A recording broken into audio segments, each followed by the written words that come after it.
It's fun, crazy. It's painful, but it's wonderful. What is the name? It's Reusse Unchained. All right, here he is, a man who is always rewiring neurological pathways. Patrick Reusse. Yes, and I think some of those pathways are clogged. But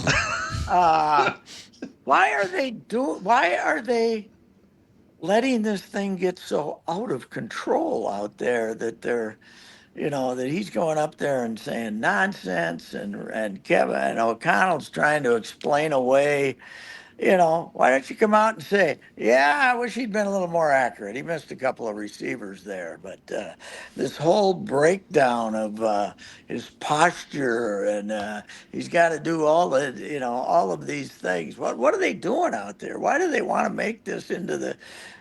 It's a drama, but all their babbling nonsense is just making it worse. Am I wrong or am I right? It is a lot of it's a lot of words and verbiage that are being spewed from a lot of people, Judd. I mean, welcome to 2025 professional sports, Pat, especially football. Especially football, because this is when you miss Zim. Zim would just say, yeah, he played lousy. I wish he'd throw the ball better. I wish he'd hit the open receivers.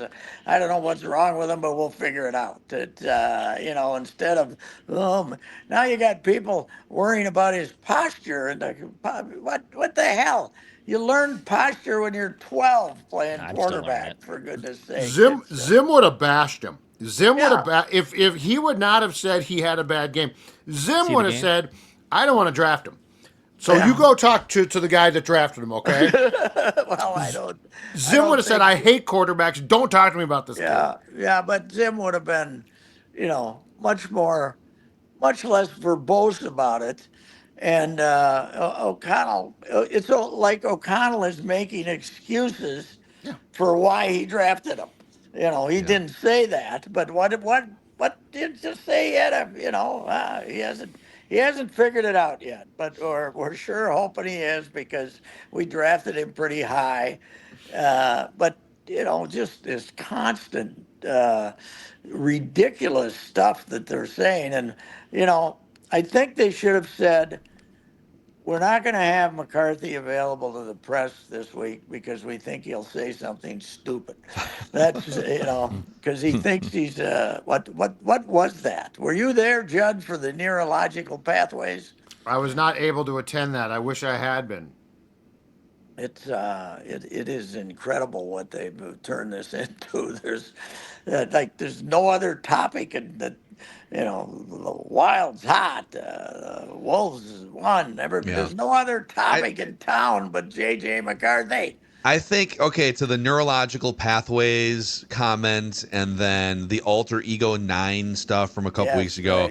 Right. My worry on behalf of JJ and the Vikings is that we are going down the path of, remember when Christian Ponder would say things like easily correctable, that these little phrases are going to be etched in stone historically now. Remember the era where we were talking about neurological pathways? Yes. It's I just sometimes, kid, the simple answer is the best, right? Man, I missed quite a few. I can't figure it out, but I'll try to figure it out. I missed it. We don't have to make excuses, do we? Just tell you what you saw. You had a lousy game. Just say that. Yeah. I think part of what drives this, though, Pat, is so O'Connell's never going to directly accept the blame. He's got the Fleckian thing, which is it's all on me, but he doesn't explain what's on him. Yes. And until now, he's been known as a quarterback expert. So I think the failures of McCarthy, O'Connell has to come up with the why. He has to tell you the why because he's working on these things, right? Mm-hmm. So I think McCarthy hears this and thinks, oh, I'm gonna jump on board here. We're gonna talk about. So I actually think they think that they're doing the right thing. But it does come off as goofy because now we're talking about concrete drying. We're talking about neurological pathways. Right. We're talking about, concrete, 2 weeks ago or a month ago, O'Connell was talking about hands, eyes, and feet, which sound like a children's song. Yes. And now we're talking about concrete drawing. And so I think they're trying to like explain this away, but instead it just, we're like, okay, that sounds goofy. Yeah, and the what was the thing? Eyes and feet. Eyes and Eisen feet. feet. So I mean, what the hell? Isn't that every athlete in the world for every sport? Eyes and feet. If you're a wrestler, you got to have eyes and feet. If you're a hitter, you got to have eyes and feet. If you're a pitcher, this does not make quarterbacks unique. The hey, eyes and feet. Well, if you don't have eyes and feet, you're not any good in anything, are you? That's true. Yes. No, I can life is confirm. tough. Yeah. Life would be I tough. mean, I mean, it's, Forget football. yes, okay. What you see, in other words, what you see means you should step in the right direction, right? Is that it? What you see should make you step in the right direction or move in the right direction. What sport is that not true in? For goodness sakes, they're telling us all this stuff and they've told us nothing.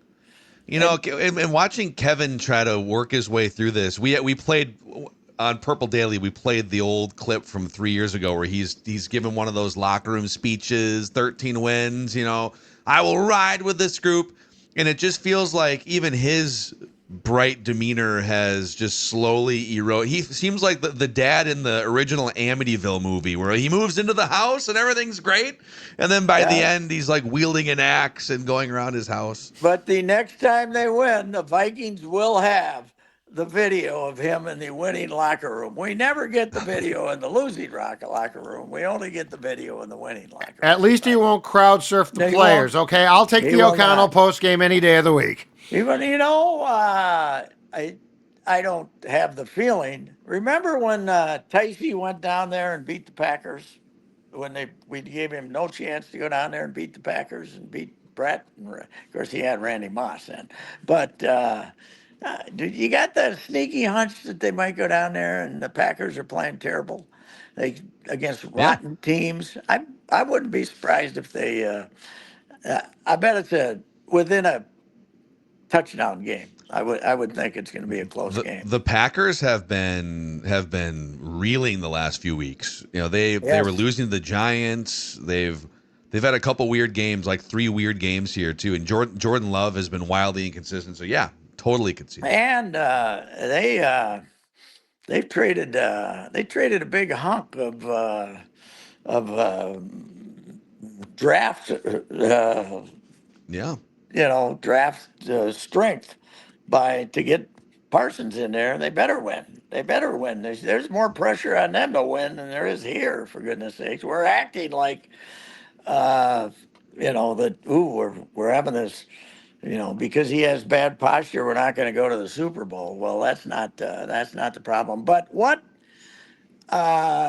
is it is funny. I happened to listen to a rival radio show when I was driving somewhere in the afternoon. Barrero, he was getting killed for being too critical of JJ. We ought to be in JJ's camp now. So that crowd is still out there too, right? We got that. The argument that Barrero is not helping the development by being negative, or I think that might have been it. We shouldn't. We shouldn't. Eyes and mouth. We shouldn't. What our eyes see shouldn't be coming out of our mouth. Apparently, is what the thing was. But I thought maybe that he had played poorly enough now that people could see that. Okay, he's going to get criticized. That's part of it. What's the problem? You think he's going to?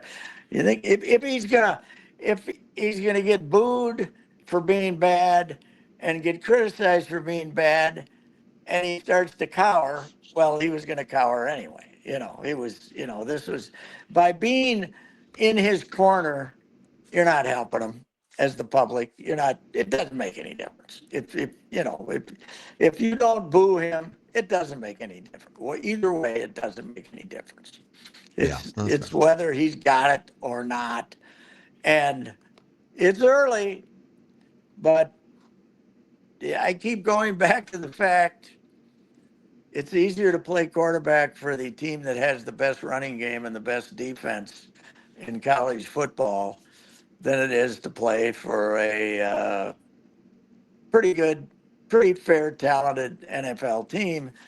The NFL is incredibly unforgiving now more than ever. We see Jordan Love complete 20 straight passes, and we're everybody on the next day saying we got to put him in that same Super Bowl category as Rodgers and Favre, another one of the legacy. And then for 3 weeks he stinks, and the whole team stinks. So it's hard to reach conclusions. But what's going on out there in Egan right now is ridiculous, if you ask me. Yep. Meanwhile, the Twins are in their off-season mode here, Pat. Oh man, just bring They them are. in. Yeah, they can.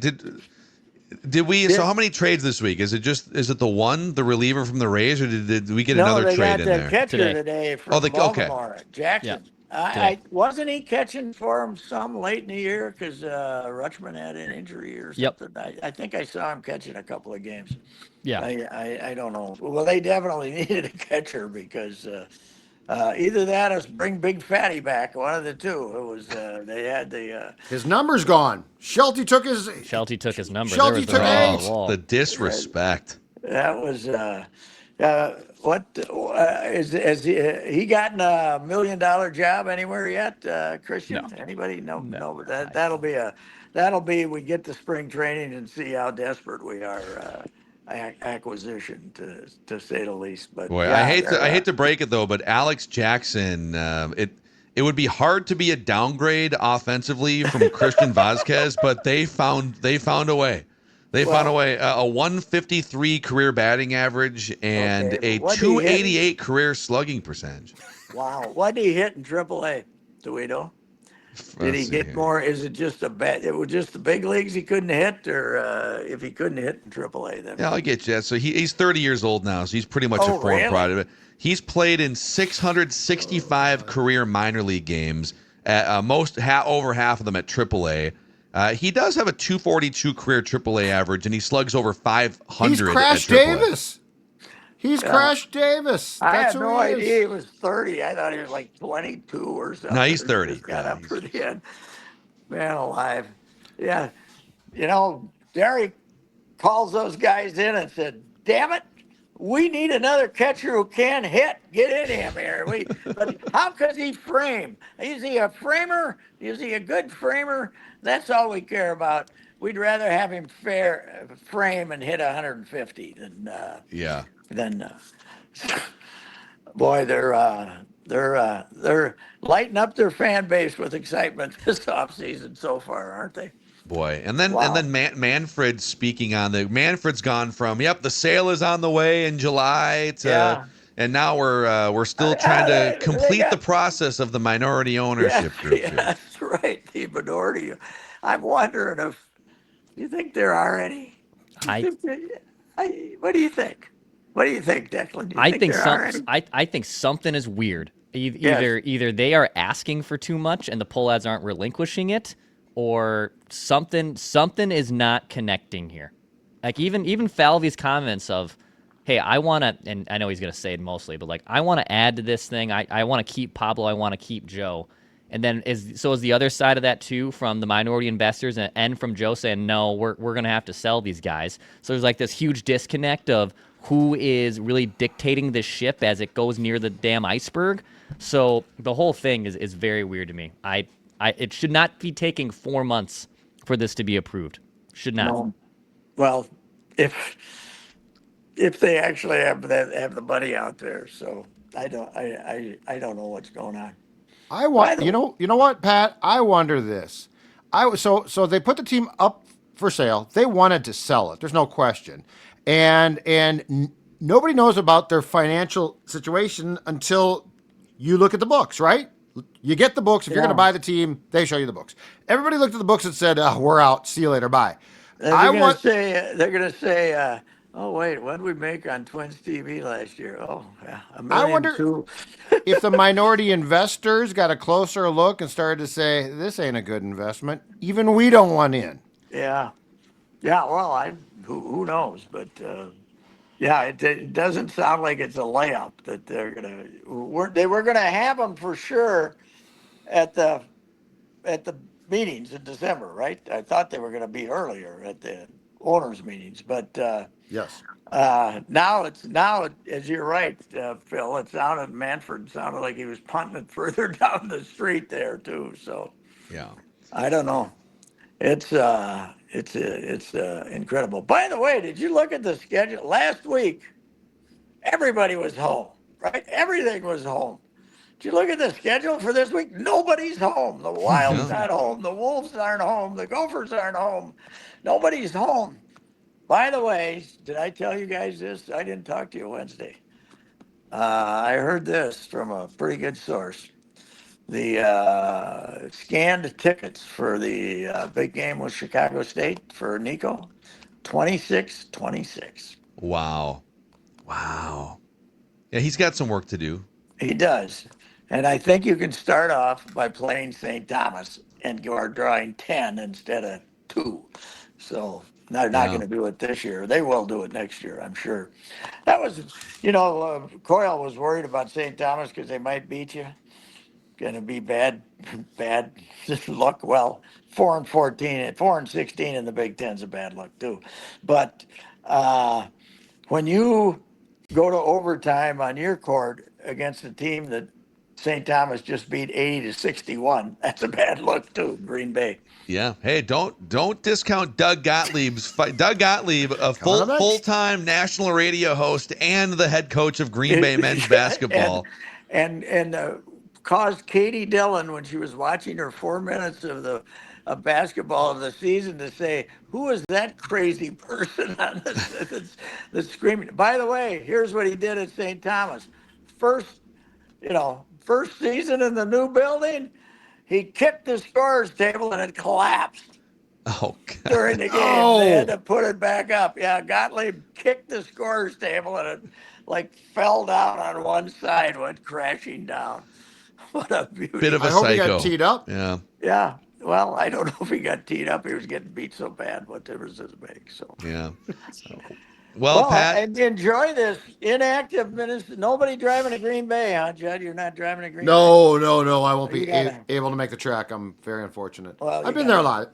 You got to do, I got to do vent line and then, but the Wild is home the day after Thanksgiving, 2:00, Patrick, afternoon tilt, Colorado. Oh, really? Come on out.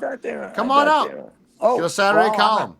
I'm going to be in D.C. next week, so I'm going to go out. Nice. Oh, so you're not home. Going out to see relatives. See the Trumper. I maybe stop by and see the Trumper. Yeah, you guys are buds. Yeah, that's right. Exactly. All right.